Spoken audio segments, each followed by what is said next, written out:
First tonight, many of you have had strong reaction to the violent attack at a downtown Seattle Starbucks. Good evening, I'm Steve Rabel. I'm Monique Minglavin. The suspect remained on the streets and then killed someone a year later. Only KIRO 7's Dee Dee Sun shows us the new effort to deal with repeat criminals. Dee Dee?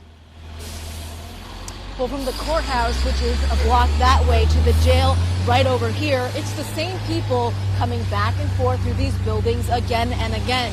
And people are complaining to the city, they're complaining to the county, to prosecutors, to judges. Well, I took this problem of repeat offenders to lawmakers to ask how they're putting a stop to this problem. This is a human life. It happens to be my son. Kim McComb is speaking out after watching the cycle of repeat criminals. Her son was killed by a repeat offender. The suspect, Victor Tahir, had been arrested a year earlier for this violent incident. But he wasn't charged, and the case was seemingly forgotten until Tahir stabbed 23-year-old Colton McComb in front of Macy's. We can't make those type of mistakes when we're in a position of authority and justice. Lawmakers in Olympia are listening. There's a need to take a critical look at how to make our sentencing system more effective. Representative Roger Goodman is part of a task force working on solutions. Ideas on the table include changing sentencing guidelines and finding new ways to monitor offenders once they're released. Big recommended changes. Senator Jamie Peterson is Goodman's counterpart in the state Senate.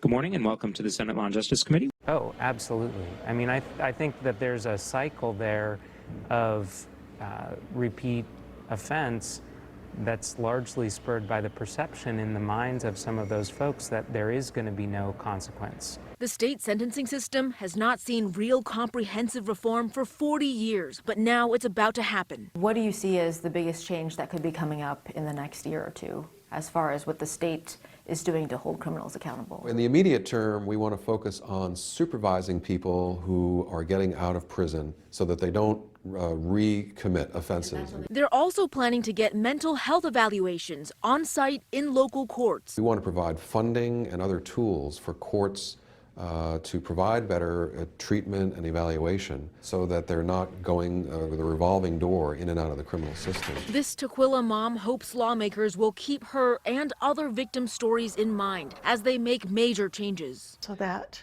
another family doesn't have this happen. The people on that task force recommending changes, it's made up of judges, prosecutors, as well as former felons and family members of victims. Now, there are some new bills that will be heard by that committee next week in Olympia. Live tonight in downtown Seattle, Dee Dee Sun, KIRO 7 News.